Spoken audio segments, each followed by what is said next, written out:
अस्सलामुअलैकुम नाज़रीन कराम, नई वीडियो में आपको खुश आमदीद कहते हैं।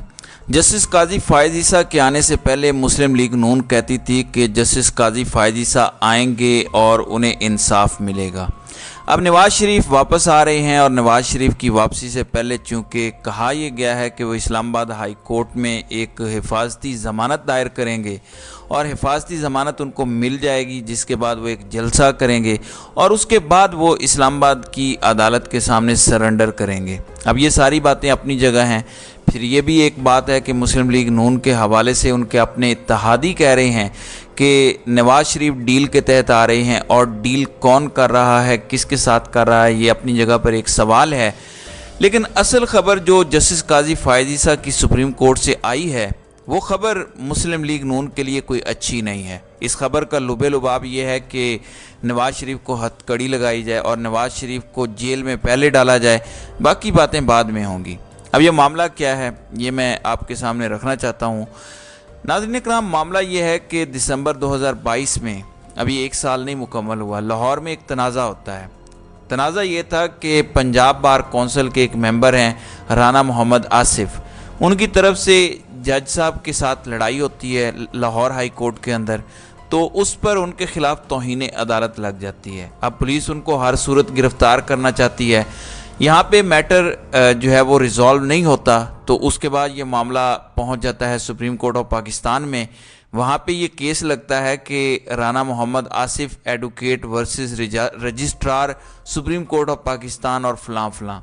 इसको जो सुनने वाले जज साहब थे वो जस्टिस तारिक मसूद साहब थे। जस्टिस तारिक मसूद इस वक्त सीनियर जज हैं काजी फ़ाइज़ ईसा के बाद, और आप जानते हैं वो जस्टिस काजी फ़ाइज़ ईसा के दाएं जाने बैठते हैं। अब जब ये मामला सामने उनके आया तो 3 मेंबर बेंच था, और इस 3 मेंबर बेंच को सरदार तारिक मसूद हेड कर रहे थे। इस केस के अंदर चूँकि राना आसिफ की गिरफ्तारी नहीं हो रही थी, और वकला का ये ख्याल था कि वो सुप्रीम कोर्ट से रिलीफ ले लेंगे और रिलीफ लेने के बाद मसला हल हो जाएगा। लेकिन चूँकि उस वक्त पंजाब बार कौंसिल के मेंबर का मसला था और अदालत वकीलों को सबक सिखाना चाहती थी, लेकिन जो फ़ैसला दिया वो फ़ैसला अब नवाज़ शरीफ और उनकी पूरी प्लानिंग के बरखिलाफ़ जस्टिस काजी फ़ाइज़ ईसा की सुप्रीम कोर्ट से उनके गले पड़ता नज़र आ रहा है। उस फैसले के अंदर जस्टिस तारिक मसूद ने गुज़श्ता साल दिसंबर में करार दिया था कि जो भी सज़ा याफ्ता शख्स होगा वो पहले जेल जाएगा, उसके बाद उसकी कोई दरख्वास्त सुनी जाएगी या उसको रिलीफ दिया जाएगा। एक मामला। दूसरा मामला इसी तरह का आपको याद होगा, इमरान खान का, वो कोयटा वाले वकील का है। वहाँ पे भी ये हुआ था कि पहले अदालत के सामने आप सरेंडर करें।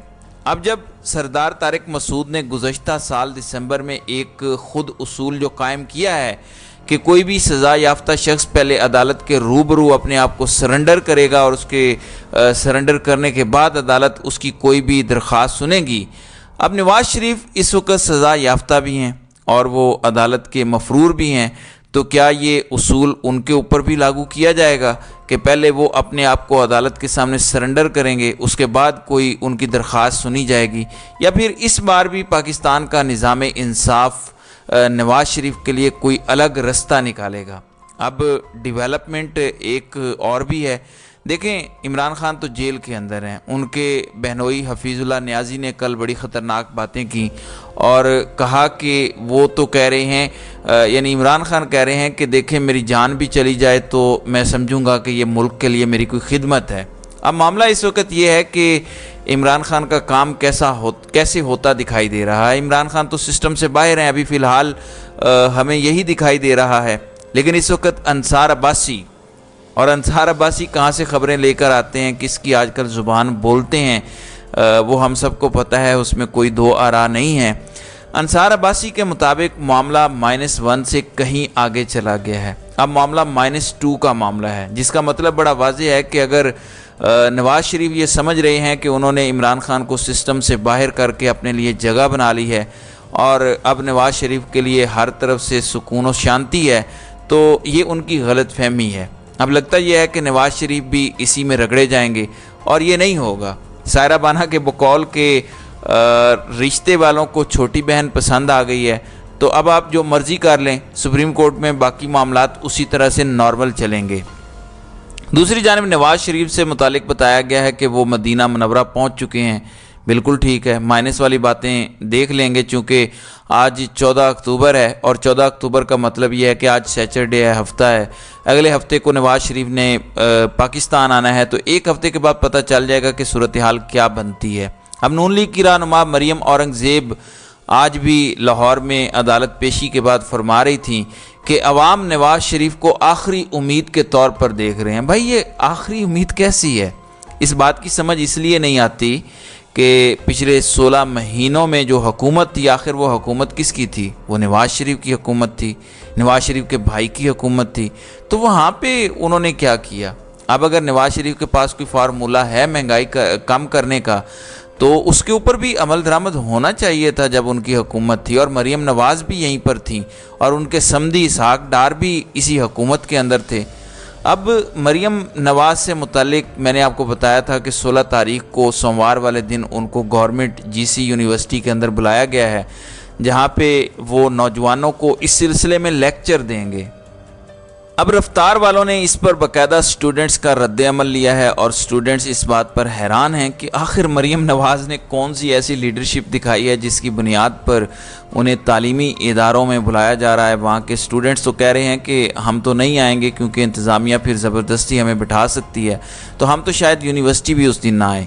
अब मेरा ख्याल तो यही है कि जो कुछ शादरा के अंदर इनके साथ हुआ या बाकी जगहों पर हुआ, मरीम नवाज़ शायद अवॉइड करेंगी वहाँ पर जाने से। एक ऐसे इदारे में जहाँ पर वो अगर जाएं और कोई हुल्लड़बाजी हो या लोग सवाल करें या स्टूडेंट्स को ज़बरदस्ती बिठाया जाए, तो ये कोई मुनासिब बात नहीं है। हाँ, मीडिया को अलाउ करें, मीडिया को अलाउ करने के अलावा वहाँ पर एक और काम करें, और वो ये है कि मौका दें लोगों को ओपन सवाल करने का, जिससे अंदाज़ा हो पाएगा कि आखिर ये सूरत हाल किस तरफ जाती है या क्या मामला रुख इख्तियार करता है। एक जाने मरीम नवाज़ शरीफ हैं, हालांकि उनके भी केसेस हैं, उनके भी मामलात हैं, लेकिन उनके लिए तालीमी इदारों में रेड कारपेट बिछाया जाएगा। दूसरी जाने पाकिस्तान तहरीक इंसाफ के रहनुमा साहबजादा गजीन अब्बासी हैं, बहावलपुर से ये साबिक रुकन पंजाब असम्बली थे। अब इन्होंने पार्टी छोड़ने का ऐलान कर दिया है और पैटर्न वही है। पैटर्न बड़ा सीधा साधा है कि तहरीक इंसाफ से उन्होंने अलहदगी का ऐलान किया और 9 मई के वाक़यात की उन्होंने मज़म्मत की। उन्होंने कहा कि क़याम पाकिस्तान और इस्तेकाम पाकिस्तान में मेरे आबा व अजदाद का तारीख़ी किरदार है और मैं पाक फ़ौज की दिल से कदर करता हूँ। तो इस तरह से अब वो अलग तो हो गए हैं, और अलग होने का मतलब ये है कि उनके सारे गुनाह जो इस ऐलान से पहले उनके गुनाह थे वो सारे के सारे अब धुल गए हैं और उनको इस हवाले से माफ़ी मिल गई है। एक ख़बर इलेक्शन कमीशन ऑफ पाकिस्तान से है।